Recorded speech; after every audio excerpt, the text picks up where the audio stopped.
Hello, happy Sunday everyone. അപ്പോൾ new year ഒക്കെ ആയി അല്ലേ? അപ്പോൾ ആദ്യം തന്നെ എല്ലാവർക്കും ഒരു ഹാപ്പി ന്യൂ ഇയർ ഞാൻ വിഷ് ചെയ്യുന്നു.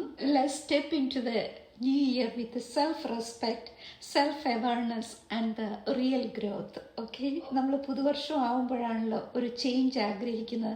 മിക്കവാറും പേർക്ക് ന്യൂ ഇയർ റെസൊല്യൂഷൻ കാണും അല്ലേ? ഈ വർഷം കുറച്ചുകൂടി ബെറ്റർ ആയിട്ടുള്ളൊരു പേഴ്സൺ ആവണം, ലൈഫിൽ കുറച്ചുകൂടി ഡിസിപ്ലിനൊക്കെ വരുത്തണം. പലരും ജിമ്മിലൊക്കെ പോയി തുടങ്ങും, പലരും ഹെൽത്തി ആയിട്ടുള്ള ആഹാരം കഴിക്കാൻ തുടങ്ങും. അതുപോലെ തന്നെ ആൽക്കഹോളിക് ആയിട്ടുള്ളവർ കള്ളുകുടിയൊക്കെ മാറ്റാൻ ശ്രമിക്കും. മറ്റുള്ളവരോടൊക്കെ നന്നായിട്ട് പെരുമാറാനും കുട്ടികളെയും ഭാര്യയെയോ അല്ലെങ്കിൽ ഭർത്താവിനെയൊക്കെ കുറച്ചുകൂടി സ്നേഹിക്കണം എന്നൊക്കെയുള്ള തീരുമാനമെടുക്കുന്ന ഒരു സമയമാണിതല്ലേ? അപ്പോൾ നമ്മൾ ആദ്യത്തെ ആഴ്ച, ജാനുവരി തുടങ്ങിയ ആദ്യത്തെ ആഴ്ച നമ്മളിലേക്ക് ഫോക്കസ് ചെയ്ത് കുറച്ചൊക്കെ ഇമ്പ്രൂവ് ചെയ്യാൻ ശ്രമിക്കും. പക്ഷെ ഒരു സെക്കൻഡ് വീക്ക് ആവുമ്പോൾ we all go back into the old business അല്ലേ? എന്താണ് നമ്മുടെ ഓൾഡ് ബിസിനസ്? മറ്റുള്ളവരെ ജഡ്ജ് ചെയ്യുക, മറ്റുള്ളവരിലെ കുറ്റം കണ്ടുപിടിക്കുക, അവരെ മര്യാദ പഠിപ്പിക്കുക അല്ലേ? അവളുടെ പോക്ക് അത്ര ശരിയല്ല, അവൻ്റെ കയ്യിലിരിപ്പ് അത്ര നല്ലതല്ല, അല്ലെങ്കിൽ അവരെന്താണ് അങ്ങനെ ജീവിക്കുന്നത്, അവരെന്ത് കാണിച്ചാണ് നടക്കുന്നത്, അങ്ങനെയൊക്കെയുള്ള കുറ്റങ്ങൾ കണ്ടുപിടിക്കലാണ് ബാക്കിയുള്ള 51 വീക്സ് നമ്മുടെ പരിപാടി അതാണല്ലേ? ഒരു വീക്ക് കുഴപ്പമില്ലാതെയൊക്കെ അങ്ങ് പോകും. അപ്പോൾ ഈ 2026 നമുക്ക് കുറച്ചുകൂടി ഒന്ന് ഇമ്പ്രൂവ് ചെയ്യാൻ ശ്രമിച്ചാലോ? അപ്പോൾ അതിന് നിങ്ങൾക്ക് ഒരു ഹ്യൂമറസ് ആയിട്ട് ഒരു സ്റ്റോറി പറയാം.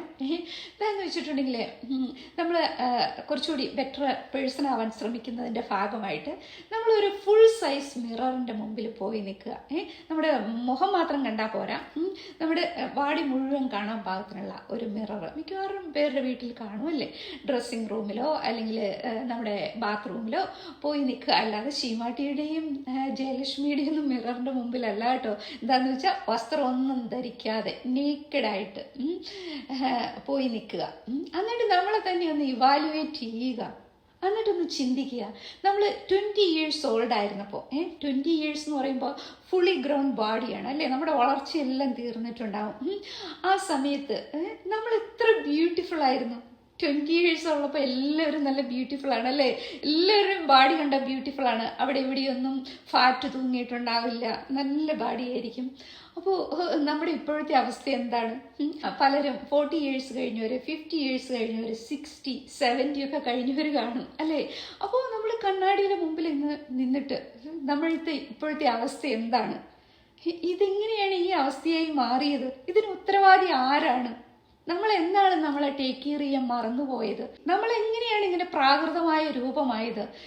അപ്പോൾ നമ്മുടെ വയറങ്ങ് ചാടിയിട്ടുണ്ട്, പുറത്ത് കുറച്ച് ഫാറ്റ് തൂങ്ങിയിട്ടുണ്ട്, മുതുകൊക്കെ കൂനിയിട്ടുണ്ട്, ആരോഗ്യമില്ലാത്ത 2 കാലുകൾ അല്ലേ? നമ്മളൊരു 20 വയസ്സിൽ ഉണ്ടായിരുന്നപ്പോൾ ഉള്ള ആ ശരീരം ഇപ്പോൾ 60, 70 ഒക്കെ വയസ്സാവുമ്പോൾ അതിന് വലിയ മാറ്റം വരേണ്ട കാര്യമൊന്നുമില്ല. ചിലപ്പോൾ സ്കിന്നിൻ്റെ ആ ടൈറ്റ്നെസ് കുറച്ചൊന്ന് കുറഞ്ഞെന്നിരിക്കും, അതുപോലെ ആ പോസ്റ്ററിൽ കുറച്ച് മാറ്റം വന്നെന്നിരിക്കും. അത്രയൊക്കെ മാറേണ്ട കാര്യമുള്ളൂ. അല്ലാതെ ഒരു 20 വയസ്സിൽ നിന്ന് 70 വയസ്സിലേക്ക് ആവുമ്പോൾ അത്രമാത്രം മാറ്റം സംഭവിക്കേണ്ട കാര്യമില്ല. അതെന്താണെന്ന് വെച്ചിട്ടുണ്ടെങ്കിൽ നമ്മളെ ടേക്ക് കെയർ ചെയ്യാത്തത് കൊണ്ട് മാത്രമാണെന്ന് മനസ്സിലാക്കുക. എന്താണെന്ന് വെച്ചിട്ടുണ്ടെങ്കിൽ നമ്മളെല്ലാവരും ഈ വേൾഡ് തന്നെ ഇമ്പ്രൂവ് ചെയ്യണം അല്ലേ? ഈ നാട് ഇമ്പ്രൂവ് ചെയ്യണം, നാട്ടുകാരൊക്കെ നന്നാവണം. എല്ലാവരും മര്യാദ പഠിപ്പിക്കാൻ നടക്കുന്ന നമ്മളാണ്. പക്ഷേ നമുക്കതിനുള്ള അർഹതയുണ്ടോ? നമ്മുടെ ശരീരം നോക്കൂ, ആകെ നമുക്ക് കിട്ടിയേക്കുന്ന ഈ ശരീരമാണ് അല്ലേ? അത് നമ്മൾ ടേക്ക് കെയർ ചെയ്യുന്നില്ല, പിന്നെ നമുക്ക് എന്ത് അർഹതയാണുള്ളത്? അപ്പോൾ നമ്മൾ മിക്കവാറും പേര് നമ്മളിൽ തന്നെ തൃപ്തിയില്ലാത്തവരാണ്. നമ്മുടെ ലൈഫ് സ്റ്റൈലിനെ കുറിച്ചോ നമ്മുടെ ആരോഗ്യത്തെക്കുറിച്ചോ ഒന്നും തൃപ്തിയില്ലാത്തവരാണ്. അപ്പോൾ നമ്മൾക്ക് അർഹതയുണ്ടോ മറ്റുള്ളവരുടെ കുറ്റം കണ്ടുപിടിക്കാൻ, അവരെ ഫിക്സ് ചെയ്യാൻ, അവരെ കറക്റ്റ് ചെയ്യേണ്ടത് നമ്മുടെ ജോലിയാണോ? നമ്മൾ ആദ്യം തന്നെ ഈ മോശമായി പോയ, ഈ ആരോഗ്യമില്ലാതെയായി പോയ ഈ ദേഹം ശരിയാക്കി എടുക്കുകയല്ലേ വേണ്ടത്? പക്ഷേ നമ്മൾ മറ്റുള്ളവരെ ജഡ്ജ് ചെയ്യുന്നത് നമ്മൾ പെർഫെക്റ്റ് ആയിട്ടുള്ള വ്യക്തിയാണെന്നുള്ള മട്ടിലാണ്. അതിൽ കൂടുതൽ തമാശ ഇനി എന്താണുള്ളത് അല്ലേ?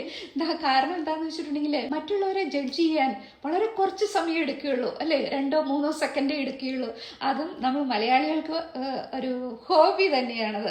എന്തെങ്കിലുമൊക്കെ ചിപ്സൊക്കെ കഴിച്ച് TV വാച്ച് ചെയ്തിരുന്ന മറ്റുള്ളവരുടെ കുറ്റം പറയാന്ന് വെച്ചാൽ അതിന് ഒരു ബുദ്ധിമുട്ടും ഇല്ല. പക്ഷെ നമ്മളിലൊരു മാറ്റം മാറ്റം വരുത്തണം. നമുക്ക് കുറച്ചുകൂടി ഇമ്പ്രൂവ് ചെയ്യണം എന്നുണ്ടെങ്കിൽ അതിന് മാസങ്ങളെടുക്കും, വർഷങ്ങളെടുക്കും. മറ്റുള്ളവരെ ക്രിട്ടിസൈസ് ചെയ്യുന്ന പോലെ എളുപ്പമുള്ള കാര്യമല്ല. അതുകൊണ്ട് തന്നെയാണ് സെൽഫായിട്ട് ഇമ്പ്രൂവ് ചെയ്യാത്തവർ, അവനവൻ്റെ ആരോഗ്യം നോക്കാത്തവർ, അതുപോലെ തന്നെ ഒന്നും തന്നെ പഠിക്കാൻ ശ്രമിക്കാത്തവരും ലൈഫ് സ്റ്റൈൽ കുറച്ചുകൂടി ബെറ്റർ ആക്കാൻ ശ്രമിക്കാത്തവരൊക്കെയാണ് മറ്റുള്ളവരുടെ കുറ്റം കൂടുതലായിട്ട് അന്വേഷിക്കുന്നത്. എന്താണെന്ന് വെച്ചാൽ അവർക്ക് വേറെ പണിയില്ല. പക്ഷേ ഇപ്പോൾ ഒരാൾ അയാളുടെ ലൈഫ് നന്നായിട്ട് പോകുന്നു, അയാൾക്ക് നല്ല ആരോഗ്യമുണ്ട്, അയാൾ ജിമ്മിൽ പോകുന്നു, നല്ല ഹെൽത്തി ആയിട്ടുള്ള ഫുഡ് കഴിക്കുന്നു, അങ്ങനെയൊക്കെ ചെയ്യുന്ന വ്യക്തികൾ മറ്റുള്ളവരുടെ കുറ്റം കണ്ടുപിടിക്കാൻ അവർക്ക് സമയമില്ല. ഒന്നാമത്തെ കാര്യം. പിന്നെയെന്ന് പറഞ്ഞിട്ടുണ്ടെങ്കിൽ അവർക്കറിയാം ഈ ഇമ്പ്രൂവ് ചെയ്യുക എന്നുള്ളത് കുറച്ച് ബുദ്ധിമുട്ടുള്ള കാര്യമാണ് എന്നവർക്കറിയാം. അതുകൊണ്ട് തന്നെ അവർ മറ്റാരെയും ജഡ്ജ് ചെയ്യാറില്ല. അപ്പോൾ നമുക്ക് ഈ വർഷം അതിനൊരു മാറ്റം വരുത്തണം. ആ നോൺസെൻസ് ഒക്കെ ഒന്ന് സ്റ്റോപ്പ് ചെയ്തിട്ട് നമ്മളിലേക്ക് ഫോക്കസ് ചെയ്ത് നമ്മളെ കുറച്ച് ഇമ്പ്രൂവ് ചെയ്യാൻ ശ്രമിക്കുക. ചിലപ്പോൾ ഒരു ദിവസം വളരെ കുറച്ചായിരിക്കും. അപ്പം ഞാൻ ഒരു ദിവസം 1 മൈലേ നടക്കാൻ പോവുകയുള്ളൂ. പക്ഷെ അത് ഓർത്തു നോക്കുക, ഒരു മാസം കൊണ്ട് 30 മൈലായല്ലേ. അപ്പോൾ 30 മൈൽ നടക്കുമ്പോൾ എന്നിൽ വരുന്ന ആ മാറ്റം അതൊരു ചെറിയ കാര്യമാണ്. അതുപോലെയുള്ള ചെറിയ ചെറിയ കാര്യങ്ങൾ നിങ്ങൾ ഈ വർഷം തുടങ്ങി വയ്ക്കൂ. എന്നിട്ട് കുറച്ചെങ്കിലും ഇമ്പ്രൂവ് ചെയ്യാൻ ശ്രമിക്കൂ. മറ്റുള്ളവരിലേക്ക് ഫോക്കസ് ചെയ്ത് അവരെ മര്യാദ പഠിപ്പിക്കുന്നതിന് പകരം ഈ വർഷം നമ്മളിലേക്ക് ഫോക്കസ് ചെയ്യേണ്ട വർഷമാണ്. ഈ 2026 നമുക്കുള്ള വർഷമാണ്. അപ്പോൾ നിങ്ങൾക്ക് എല്ലാവർക്കും ഒരിക്കൽ കൂടി ഞാനൊരു ഹാപ്പി ന്യൂ ഇയർ വിഷ് ചെയ്യുന്നു. Wishing each one of you a powerful and a peaceful new year. Okay, bye now.